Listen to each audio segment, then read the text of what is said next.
I think Hizmet is the best manifestation of what Islam ought to be and the way people ought to live it. Claiming a faith and religion is one thing. Giving slogans and bragging about religious identity, that's something else.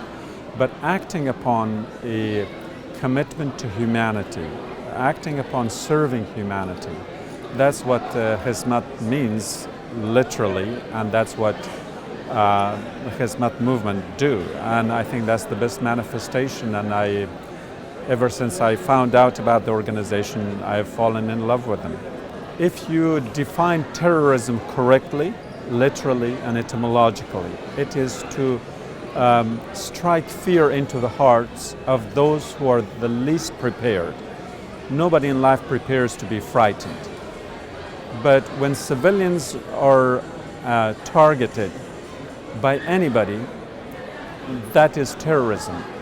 I think that if we act upon, or if we define terrorism not as a slogan, but as a substance of what it is, I think that more terrorism or acts of terrorism are committed by governments than by groups.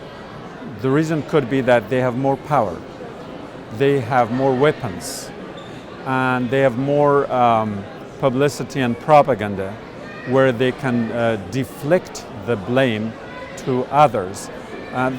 There's no denying that there are terrorist organizations, but there's also no denying that there are terrorist governments. In other words, in terms of what pain and suffering they inflict on innocent and unprepared citizens, there is no greater terrorism than that.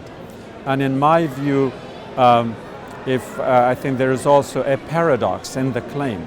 And as I said, that because governments do have the media at their disposal or as their extension to make their point across, if overnight 50,000 people are arrested, detained, imprisoned, and if overnight more than 100,000 people are detained and lose their job, that ought to be one hell of a terrorist-making factory. And I don't think any society, any organization is capable of, especially that this is the heart and soul of the Turkish society. These were people who built Turkey's economy, Turkey's society, when Turkey was winning award after award and performing excellent in terms of its economic progress compared to other European countries. It was due to this backbone of the Turkish society, primarily the civil society. And I think if we can speak of through an analogy, that there are sometimes monsters that end up eating their own children. I think the current Turkish government, analogously speaking, is that monster.